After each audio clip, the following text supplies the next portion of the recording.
Yeah, I love all kinds of tea. I used to drink. So I was basically kind of like a trader at J.P. Morgan. It's a sales guy technically, but I was so involved in the markets. It was an important role was to have an opinion on the markets and make recommendations to clients on buying or selling, whatever. Yeah. And so I had 4 screens in front of me. Yeah, I'm watching. Crazy. You've seen it, and it's wacky. From an adrenaline perspective, it's wacky. Yeah, meaning like.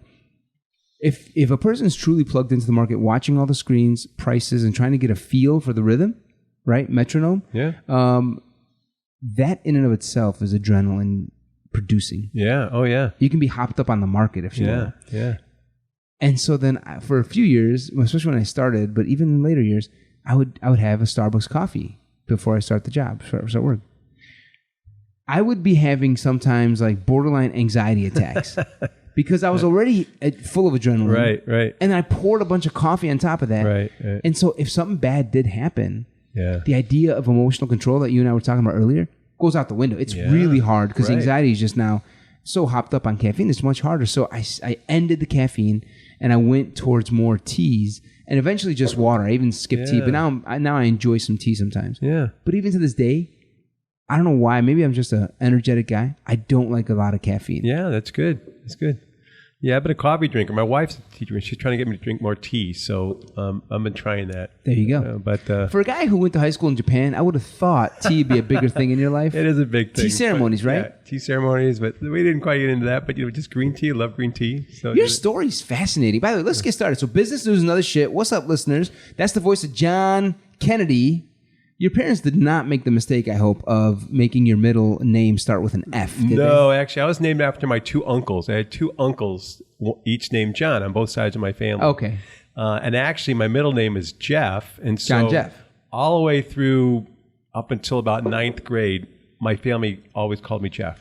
So you're John Jake. Oh, really? Yeah. They called What you happened was when I went to high school. By the way, I just noticed I wasn't listening there. I wasn't carrying out both operations, which listeners, you'll know what we're talking about a little bit later. So basically, when I got to high school, I thought, man, John sounds so much more mature. So I'll call myself John Kennedy. So my whole life, the only people that call me Jeff are my family. To this day. So if they call me John, it sounds weird. Got and 2 if names. my people here call me Jeff, it sounds weird. So yeah, 2 names. So. Wow. That's interesting. I was going to say, I forgot what I was going to say. It doesn't matter. I'm glad I caught myself not listening. I feel like I have a big win in my life right now. There you go. That's cool. So for listeners, John J. Kennedy, that was what I was going to say. Were you alive when...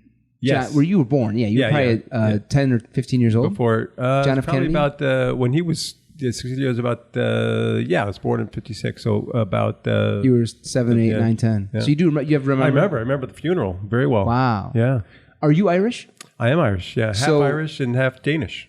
Did you connect with John F. Kennedy on that Irish part? I guess. It's so funny. So I told you we're having this high school reunion, right? 45 years. The guys are in Tokyo. They FaceTime me. And one of my friends who's from India, or from Pakistan actually, asked me if he goes...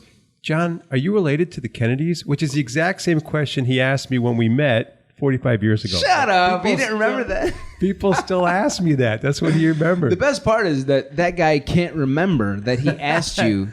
But he remembered. He said, that's the first question I asked you 45 years ago. That's so funny. So you had to remind him that he asked you that. Yeah.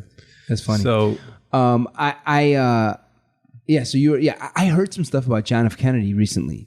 That blew my mind. But I wasn't alive, obviously, when he was alive, but I heard that his big weakness was womanizing. Yeah. That I had heard about in the past. Right. But I also heard, because of his war experience, he came out of that with some major injuries because he was in battle quite a bit. Yeah, back pain. Yeah. One of them being basically a terrible back that they could never heal. Right. And back in those days, the doctor would just be like, here's some heroin. This will help you. Yeah. And he would just, constantly be... Medication, yeah. Medicating. Plus what they called B vitamins back then was really uppers. Ah. And so for energy, they take supposed B vitamins, which were uppers, and that's how they keep going for so long. There's everything I know about John F. Kennedy. Yeah, we didn't hear about that stuff. So that's the difference. Right? And nowadays, if a president or a politician does anything, it's all over the news. Back then, they kept it quiet because they respected him, and they tried to keep it quiet, and things change. We're living in different times, John J. Kennedy. Sure. All right, man. So I can't wait to talk to you, man. I can't wait. In fact, I'm not going to wait. So, combat brain training. You are a brain coach. You're a neuroplastician, which sounds almost like an esthetician, but for the brain. For the brain, yes, exactly. Exactly. So, yeah, man. Listeners, John Dolder? Yes. We did a demo where John Kennedy coached me on training my brain to be sharper. I was faster. I was more focused. To make you a tier 1 operator. Yeah. That's right. I was ready to I was ready to snipe some shit. I needed to find me a roof and... You have that Terminator vision. That's right. Yes. You are very good, John Kennedy. I'm glad you enjoyed it. It was fun. It was fantastic. It was fun. Yeah, I love it. And you've been doing this for 12 years. Yeah, since the Marines contracted us back in 2007. Right. So you developed this brain training system in collaboration with the U.S. Marines. Mm-hmm. And the purpose of that was to reduce casualties in the battlefield via IEDs and the booby traps. Yeah, absolutely. I mean, back then, if anything, you look back and things just almost seem like chance. I mean, anything in the path that got me there, it'd been different, it wouldn't have happened. It just so happened, I explained a little bit about my background, process reengineering, being very successful at that in businesses. My brother coming back from Iraq. Now, process reengineering is you working with businesses to re-engineer their processes. Exactly. So a big insurance company, a big bank, how they process checks, how they process payments, how they process deaths and payments out to people, internal corporate structure, all that kind of stuff. Yeah, absolutely. And then that extended to, probably your listeners went through the whole Sarbanes-Oxley thing, right? We had to get everything, every financial transaction had to be, documented and processes in place to make it efficient. Yeah. And then before that, Y2K, it was another big issue, right? So I managed one of the largest Y2K transitions for Motorola. Right. So thousands of people, 20 sites around the world, everything had to rely on process because if you rely on people, things go wrong, right? So when you have a process, so Y2K is a perfect example. If something breaks, you don't want to call the manager like you normally would. You want to call the one guy who can fix that problem. And he has to be the first guy you call, not the third. Right. So all those processes, and, I love doing it. Did a lot of project rescuing projects that were out of, and I love that part too, leading new teams into new endeavors. But it really was my brother that inspired me to do this. So he was in the Army, came back from Iraq in 2006. Your brother what was his role in the Army? He was actually he worked for civil affairs. He was a sergeant first class. So his job was basically to go out into the civilian population, find out what was wrong. Yeah, in Iraq, find out what was wrong. I mean, if we'd actually, killed somebody or hurt somebody, he took care of that. They provide money, they provide medical care. He did a lot of interfacing between the cultures because that's important. But when he came back... So he got to know the Arab culture. Yeah, very much. Cool. And my brother's a great guy. He gets along with everybody. It's funny. So he was also a drill sergeant, right? And you always hear about drill sergeants, really tough guys, right? Like Ermy, Yep. And so my brother is the funniest guy you'll ever meet. I mean, he's hilarious. Get down and give me 20, private. And but he, he had this gift, and so actually when he came back, when he was a drill sergeant, the other guys didn't like him because he got along so well with the men, and they still performed well. He was voted the top drill sergeant on the East Coast for 2 years in a row. But he was funny and he cared about people. So anyways, he was great in that role. So when he came back, though, he'd lost a number of guys from IED blasts. Guys that were close to him. In his platoon, yeah. Guys in his one of his Humvees got blown up. His driver got killed. On these, like basically it's a when they say minefield, that's what they're talking about. Well, it's actually mines, right? It's worse than a minefield because a minefield, there's mines out there. The IEDs are, they're bombs. It could be a huge shell or some bomb, and they plant it someplace you're not going to see it. It could be under a pile of garbage.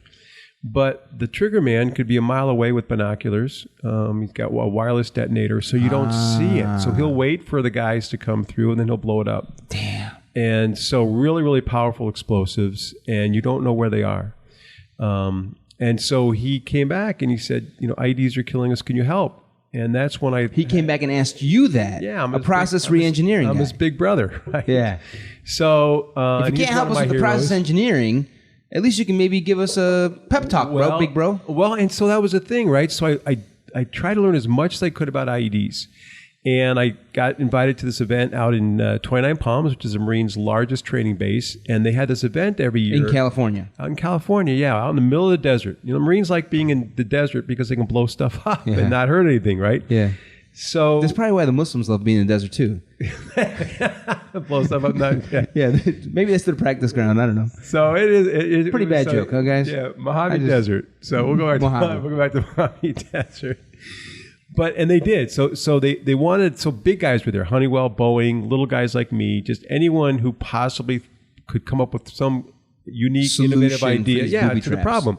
And there were some great guys. There's one guy I met, young guy, he came up with a way to make fuel cans so they wouldn't blow up when they were punctured by shrapnel. That was pretty cool. Mm-hmm. There's a lot of stuff into the radio jammers, right? They want to jam the radio waves. Right. They're trying to up-armor the Humvee. So a lot of different types of technologies. Get creative, right. And I didn't see, and I thought maybe process will work. You know what? The Marines, they're the most process subject guys in the world. They know everything, everyone where it's either going to be any minute. So, but what kept coming back to me as I'm going through these drills, and they're leading us down simulated Iraqi villages, and was the guys who led us around. Our guides were guys who'd survived IED blasts, and they kept saying stuff like, "I started going down this one street or in this one building, and something told me something was wrong, and I went a different way. The guy behind me got blown up."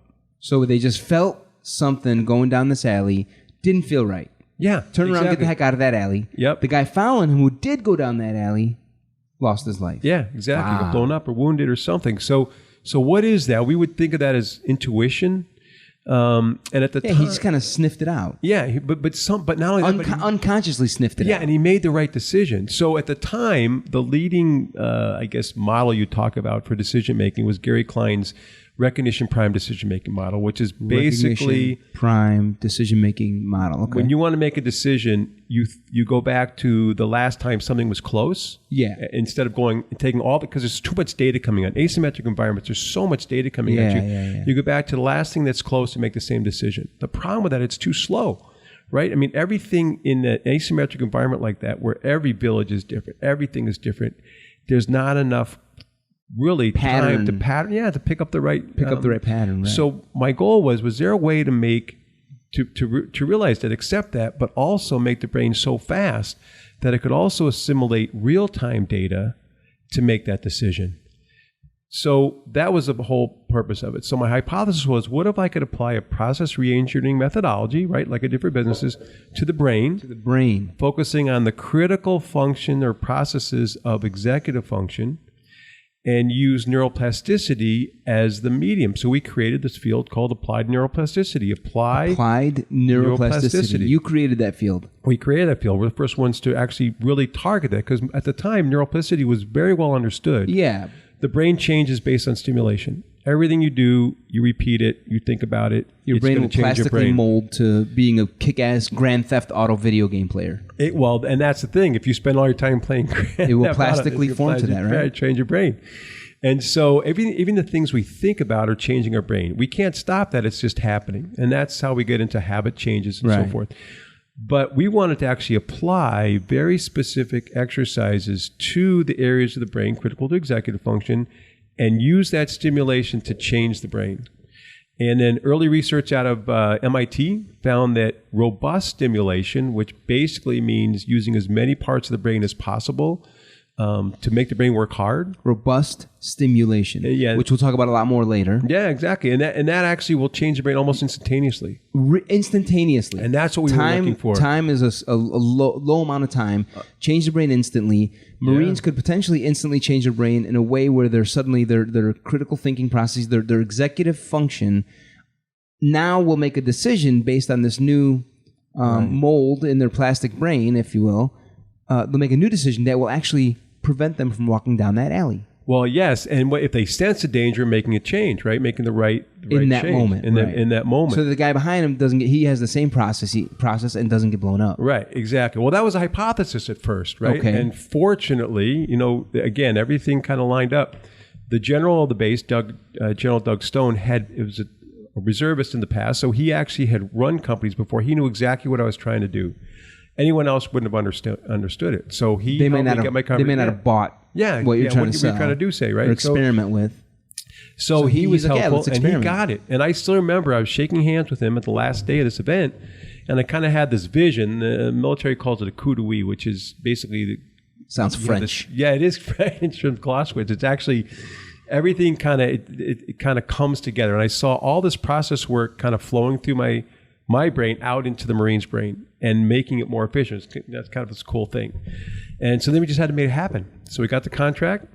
You began collaborating with them, and you started applying it to the Marines. Well, yeah, but we had to develop exercises to do this. Now, wait, you know what? Let's pause there. Okay, sure. At the exercises, because I want to save the rest for the second half. Sure. And we'll find out how powerful the results were, and were Marines able to save themselves more frequently than prior using your work. Yeah. Spoiler alert, a lot more Marines lived because of your work, right? Yeah, well, that's what we hope. Yeah, we'll get into that. Before we do, so let's talk about some news. I'm not sure how much you all are up on the news, but I've been reading it this week, and there's some good business stuff cooking this week. So right before we started taping this, we're taping this on Friday, listeners. Right before we started taping, Donald Trump announced there's a trade deal confirmed with him, with the United States and China. And so huge tariffs that were supposed to take place in 4 days, October 15th, have been delayed or reverted. It were 30% huge-ass tariffs. Did you notice this on your way in? I did not. Neither of them with him. They were meeting all week, and it was like the 13th time they're meeting, And I'm not a big Donald Trump fan. I don't like the way he's been doing this. I'm glad that we're trying to work out a trade deal with China. I do not like the way he's doing it. I feel like it's way too sledgehammery, way too. It's just a messy way to really F with the global economy, in my opinion. It just hurts too many people.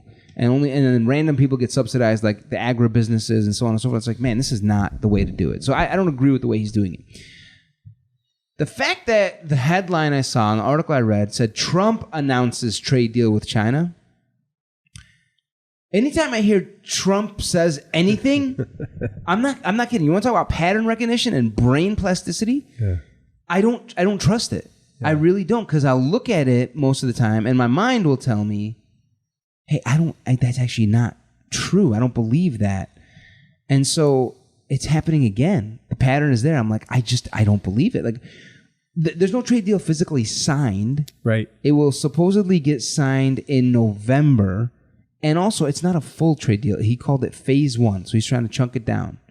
It'll be interesting to see what happens, because, yes, sometimes, and I don't know why. I mean, I don't know if this is true or not. I don't know if it's going to work or not. But sometimes it seems you have to negotiate with the type of people you're negotiating with. So China, look what they're doing because of Hong Kong. Yes. And the Muslim Uyghurs. I don't know if you've followed. I know. Yeah. They're destroying just people. Terrible. Yeah, it's terrible. And so, if people don't know, they've created detention camps where they're taking. There's about 100 million Muslims, I believe. Maybe that number's a little high. 50 to 100 million Muslims in China, which is a huge number. Yeah. I think in all the Middle East, there's like 350 million Arabs, and they're not all Muslims. So, China has maybe a third of what the Middle East has. And because of their faith, the Chinese government is very concerned they're not going to toe the Chinese Communist Party line. The Chinese leadership, Xi Jinping, is like, yo, these guys are too religious. We need to basically put them in detention camps and brainwash them, which is horrendous. Yeah. And what they're doing to some mosques, they're closing some mosques down. So it's all terrible.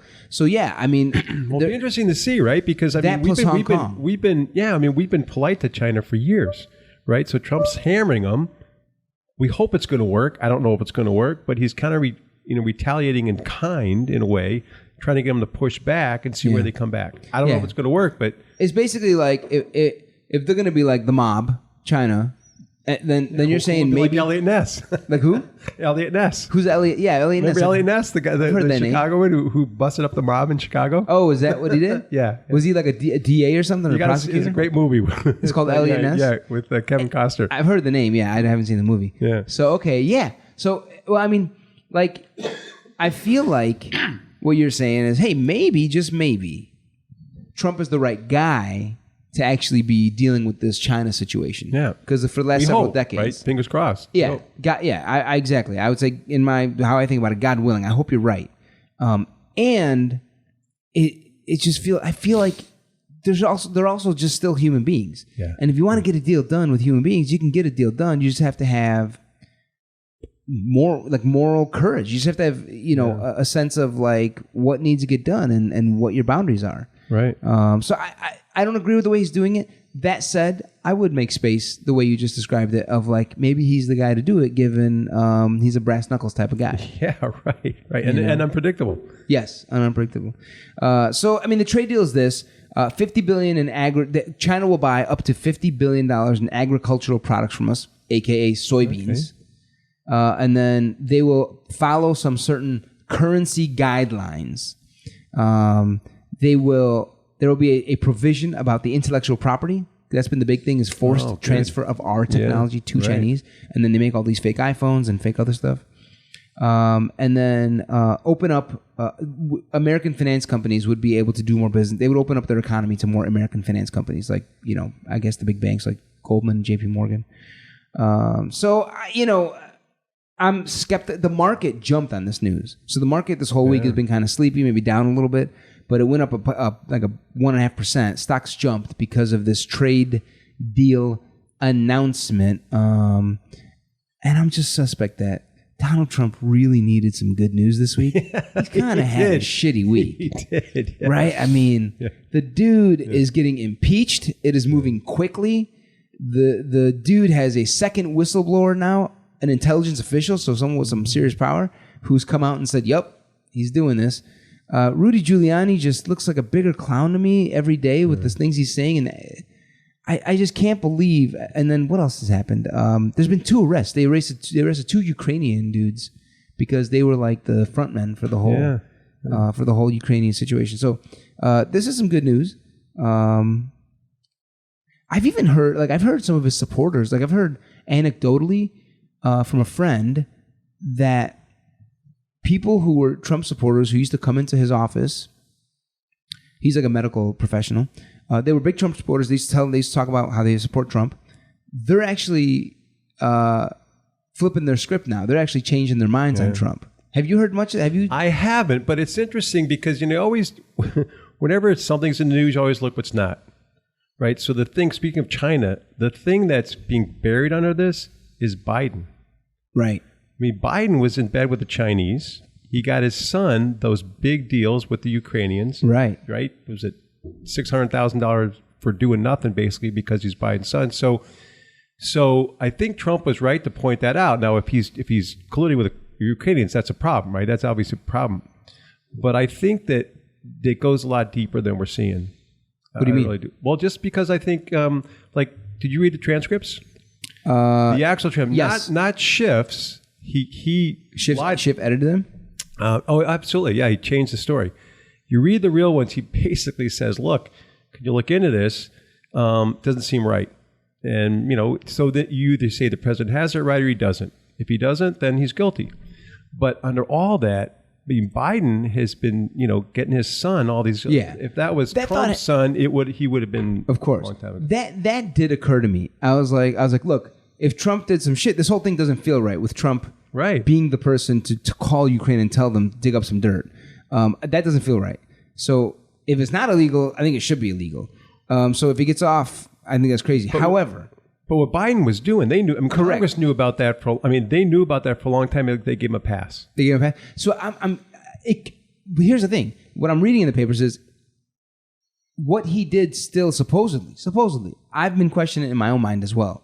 I'm like, yo, man, when millions of dollars are starting to fly around in foreign countries with high-level politicians, my eyebrows are way up. I'm like, okay, what's really going on here? Right. So I'm suspect. What was Joe Biden's son doing? That said, people supposedly have looked into this. Yeah. And what they found was that it was all on the up and up. Yeah. So I don't know. You do think it goes deeper? Well, the only reason is because Joe Biden's son boasted about getting the prosecutor. That's what started this whole thing. So there was a prosecutor that was looking into the company that was paying Biden $600,000. American prosecutor? No, a Ukrainian prosecutor. Okay. So Biden pressured them, and they got the guy fired. This was before the new head of Ukraine came in, when there was a lot of, and they're trying to get rid of corruption. So that's why it looks so suspicious, right? Because the guy got fired who was looking into it. The Ukrainian prosecutor got fired because basically Joe Biden's son wasn't happy with him. Right. Wow. So and Biden's son boasted about it.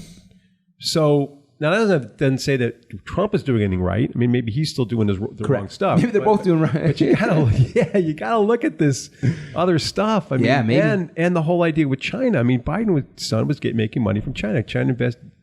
Biden Jr. flew over with Biden in Air Force Two and got a big bunch of money for his company. Now, this is the same China that now, they're persecuting the Uyghurs. They're persecuting Hong Kong. They're trying to get all these deals together.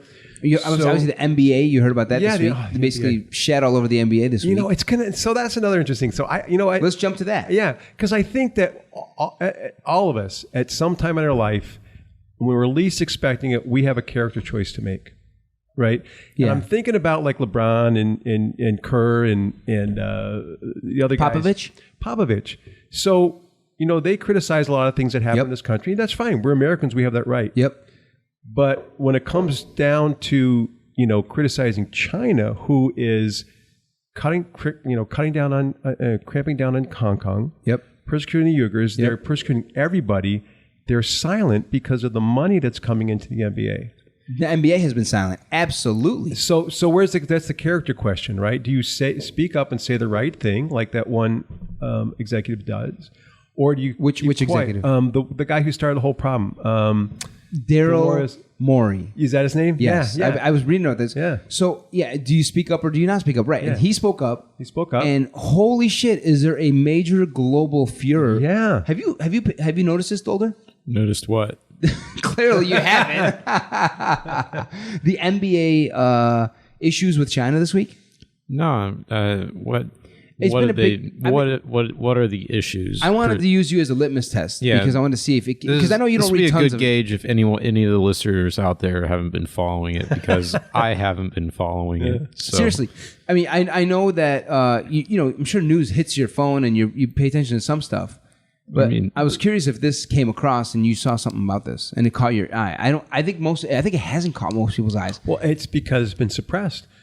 Because in the American media? Well, I think so. I mean, like the Chinese want LeBron to negotiate the whole deal. So you're LeBron. Oh, I missed that part. The Chinese want LeBron to negotiate. Yeah, because he's a big star, right? Why is that funny? So it's him and Dennis Rodman, right? I can see him and Dennis Rodman negotiating for the Americans with Yao Ming on the other side of the table. That's right. That's right. Well, LeBron's in a really tough spot, right? The Chinese are paying him tons of money. The NBA is paying him tons of money. He's the spokesman, and he's speaking out a lot. He's trying to do good things in his country. He's helping the poor and doing stuff.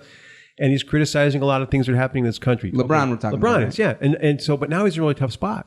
So is he going to say, I'm sorry, I'll start helping you when you ease up on Hong Kong, let these people, stop violating their rights there, and you get the Uyghurs someplace. I mean, is he going to speak up for people who are really physically being hurt? Wow. Or is he going to let it go? The NBA has a serious amount of power. I don't think the NBA appreciates how much power they have over China. You got to understand. Basketball, I was reading about this because I was trying to understand what's going on here. And I learned a few things that I want to share. Basketball, we all know, isn't a very American thing, right? And the NBA is a league, very much about, hey, you can speak your mind. Steve Kerr, Popovich, whoever wants to speak their mind can speak their mind. We support you. And Christian missionaries who began, I guess, creating basketball in the United States in the 1800s. because they needed some indoor sports because it would get really cold. They took basketball to China in the late 1800s. Wow. And so it became a big thing back then. I mean, it started growing back then. And then by the 40s and 50s, it was a big thing. And Mao took over China and turned it into a communist country, got rid of tons of shit, especially Western stuff. Yeah. The one thing he didn't get rid of, basketball. Really? I didn't know that. Yeah. Wow, that's cool. Yeah. You believe that? He's like, I think he said all the military people were just playing basketball a lot. Yeah. And he's like, okay, well, it keeps them fit, so I'm going to keep basketball. Wow. And so for over 100 years, basketball's been a thing. Yeah, not football, not baseball, basketball in China. And then David Stern, the former NBA commissioner, is the one who really has a lot to do with this. In the 80s, late 80s, I believe, he started traveling. He started seeing globalization way before everyone else did. Yeah. And he realized basketball is a thing in China. And so he started traveling over there, building relationships, and he cut a deal to get NBA games over to China. Really? I think they would send like VHS tapes, and then they'd put it on state-run television or whatever. And so people started falling in love with, this is the era of Larry Bird, Magic Johnson, and none other than Michael Jordan. Yeah. So the Chinese started to look at them as personalities, role models, this and that. Right. So the NBA has been building this for a couple, they've been building the China relationship for a long time. Right. Wow. So there's a lot to the fact that the NBA has a lot of power over, like there's something like, there's basically 1 billion people over there watching the NBA. Yeah. It's a big thing for them.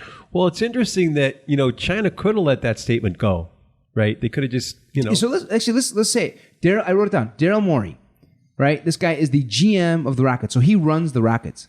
Mind you, right? The Hall of Fame superstar that played for the Rockets, I'm not talking about Hakeem Olajuwon, I'm talking about Yao Ming. Right. Don't forget, Yao played for the Rockets. Yeah, that's right. And this guy is the GM of the Rockets. Daryl Morey, 7-word tweet that created a global furor. He wrote, quote, "Fight for freedom, stand with Hong Kong." Yeah. Right? And that has blown up. Yeah. And so this guy, Daryl Morey, he's a super nerdy guy. He's like the stats guy. He's big on statistics and he's like the Billy Bean of the NBA. Yeah, okay. That's who this guy is. So he's kind of a conscious. I think he's conscious. I think he's a nerd. But yes, so that's the tweet. And what were you going to say about that? I was going to say, so China could have let it go, right? They could have let it go. It's American. He's speaking his mind. It doesn't impact us. Whatever. But they made a huge deal of it. Huge. Right? And they're actually now, so they're pressuring us to restrict our most fundamental right, which is right to free speech. Right. And so that's the kind of enemy. So we're going back to what Trump is doing. He's playing hardball with them because these guys play hardball. They don't mess around. They could have let it go. Yeah. And so now that's why I'm saying, so it's creating all these character choices for people. As I think about this, I think I didn't realize this before. I think I realize it now. I think I know why China tried to strong arm the NBA about that statement. And mind you, the game, they're all over there in China right now. There's supposed to be an exhibition game. There was an exhibition game planned to be played last night in Shanghai between the Lakers, I think, and someone else. I can't remember. There was question marks. So the state-run advertising, state-run newspapers, they stopped promoting it. Wow. And so everyone thought, the game's not going to be on. But it did go through. So the game did get played last night. Okay. And the stadium looked like it was full. I was looking at the pictures. So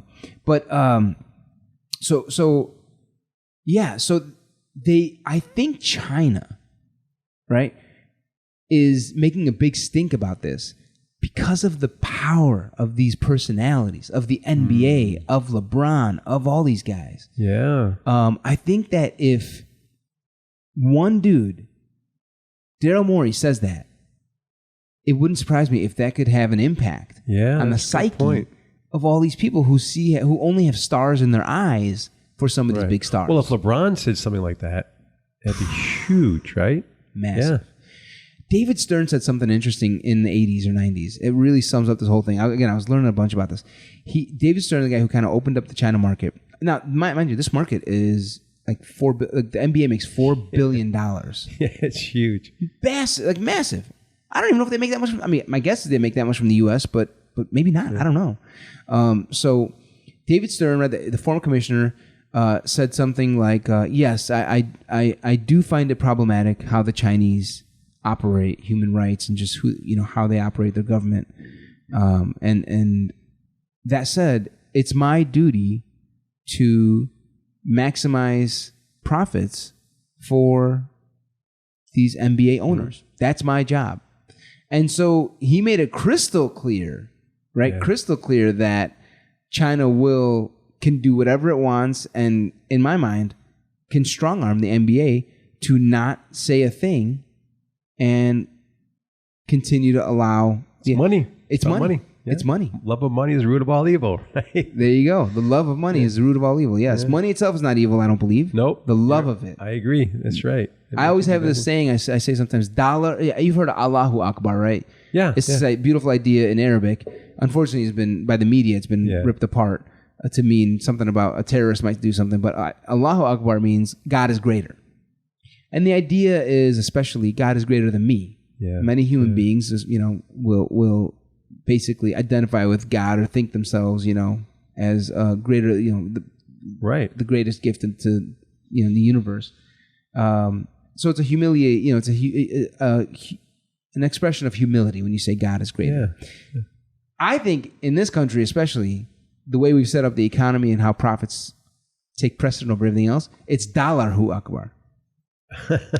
And I unfortunately really believe that oftentimes, like David Stern just said it right there, I think the NBA has power over them, and I think the NBA is kind of, I don't know, being cowardly about the whole thing, especially the last few decades. But it's kind of a tough spot. Like, what do you do? It is. And now you think about it also, the invisible hand, right? So I'm sure the NBA is creating jobs and money for people in China too, right? I mean, that's how capitalism works. So even in China, there's some guy selling popcorn at an NBA game in China who's making money, supporting his family. Right. So how do you, I just think it's an individual. That's why character is an individual thing, right? So David Stern could have said, you know what, we're not going to do it. It's not right. And he might have gotten fired. Well, okay, and someone else. You don't think character can be a community thing or a national thing? Well, yeah, of course it can. Of course it can. It's a collective. Because if the United States, like, let's say, okay, again, in reading some stuff about this, Marriott, they got slammed at some point for saying stuff about China. China really got pissed off and they lost billions. Mercedes had a commercial with the Dalai Lama in it, and then China slammed Mercedes for that. A San Francisco startup, I think, called Gab had put up a map of China that I think included Taiwan or something, and or excluded Hong Kong or something, and China went bananas on them. That's an incomplete map. So companies have lost billions because of this. Yeah. And I'm just wondering, like, can a country, right? Can the NBA, can it's almost like if the NBA were to truly stand up and speak up against China and say, no, this is what we believe. We're happy to do business with you. Maybe basketball can bring our countries together. Yeah. Okay. And Daryl Morey can say whatever he wants about Hong Kong. If he believes that they should be a free independent country, then that's what he believes, and that's okay. Yeah. Instead, I think the NBA I think their official statement in the beginning was like terrible.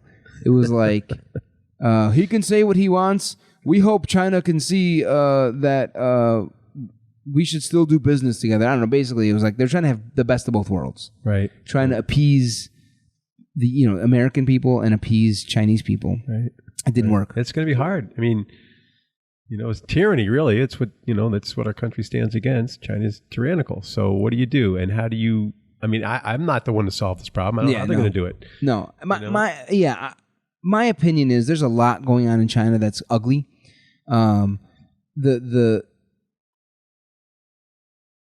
I do feel like it's more about us. And what I mean by that is Americans as a country have a self-opinion.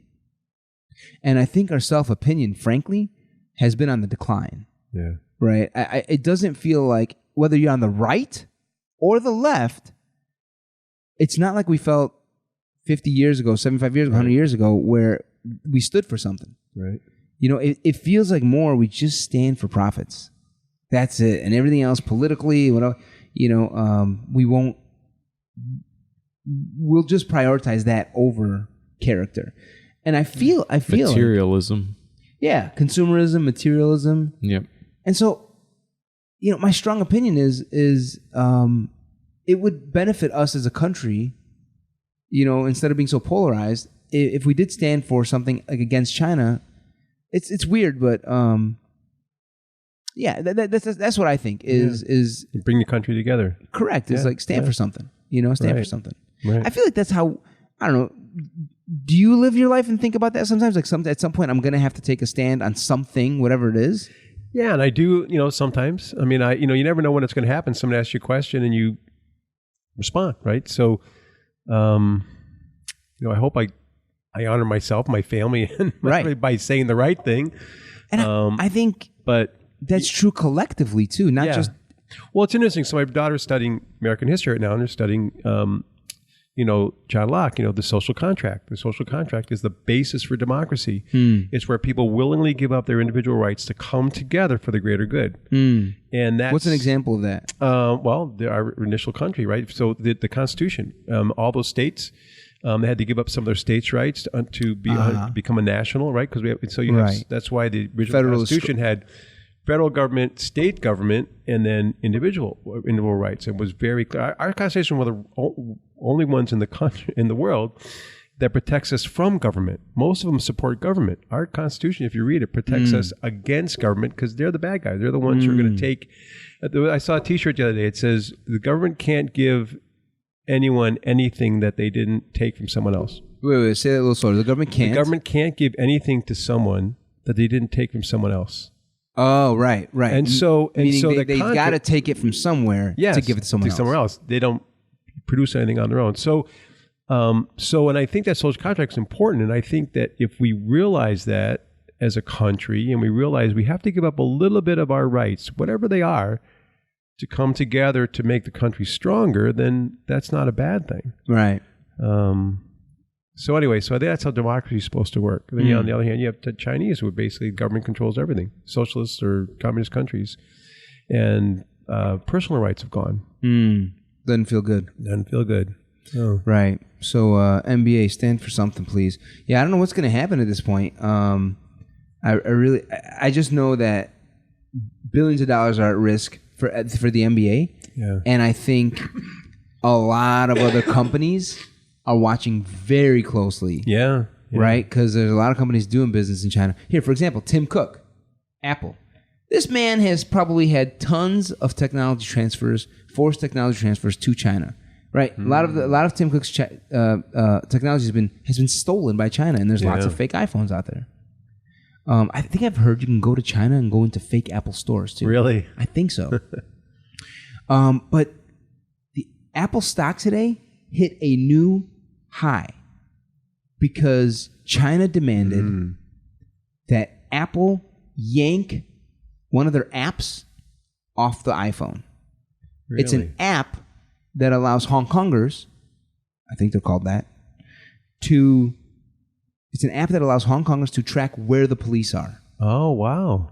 And that's been yanked so that now your average everyday Hong Kong person cannot see. Apple gave in to that? Apple gave in. Tim Cook gave in. Yeah.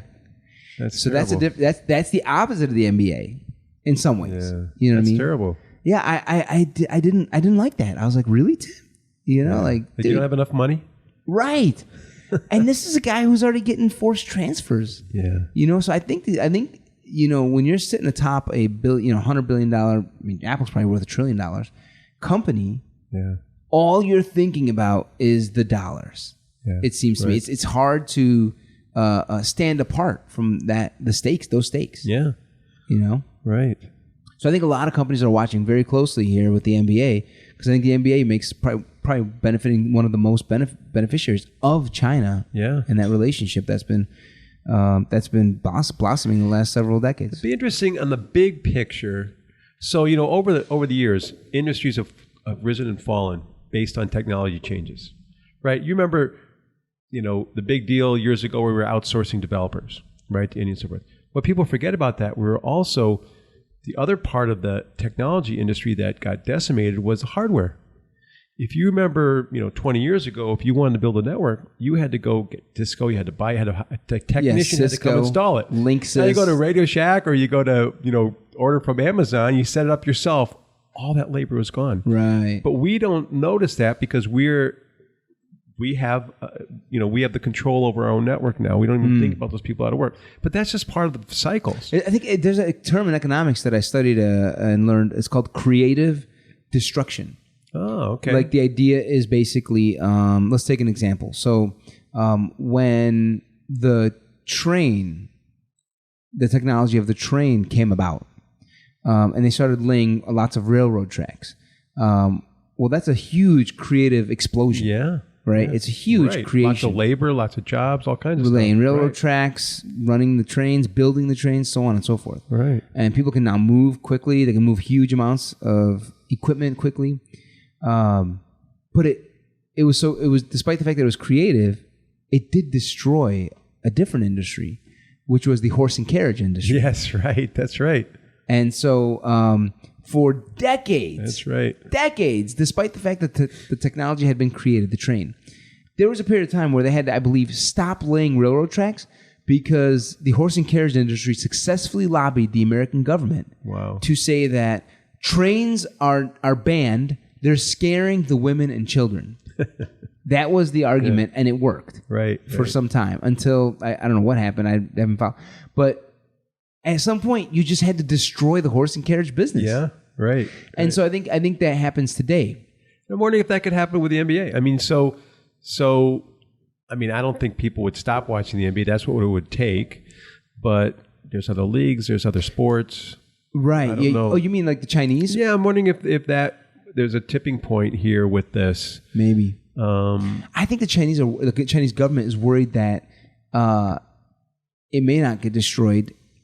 The real worry is that Chinese fans' hearts are too attached to NBA athletes. I think there's a reality that I wasn't really aware of how big the NBA is in China. It's massive. So imagine, and it blew up even more with streaming.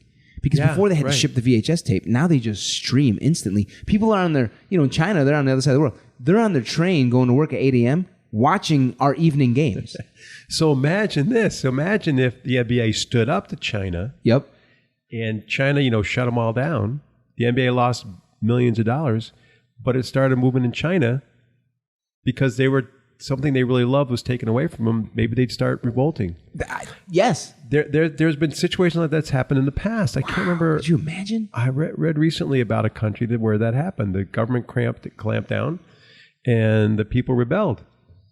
Wow. Look at the power the NBA has. Yes. I don't think they realize how much power they have. But Adam Silver is the current commissioner, who seems to be just stepping all over his penis right now. But it's like the Force, right? It could be used for good or for evil. The Forest?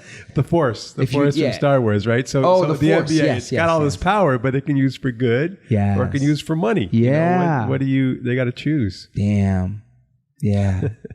They all came out like kowtowing, like the owner of the Rockets, I don't know his name, he was kowtowing. He's like, oh, no, he doesn't speak for us. He doesn't speak for us. Right. They got too much money tied up. All right, last but not least, we're going to talk about some headlines that are not really that big of a deal in my mind, but it just made sense to talk about. So have you heard of these like online brokerages? No, sorry, app-based brokerages like Robinhood or Betterment? I've heard of them. Okay. Yeah. So those guys have been allowing customers to do trades for free, meaning no brokerage commission. Yeah. Right? Back in like when stocks started trading more, like when stocks first started trading and things were less regulated in the 70s, it'd be like $400. You want to buy some IBM? It's $400 trade per trade. Right. And then as time went on and Charles Schwab came around and E-Trade and whatever, it became $50 a trade, $25 a trade.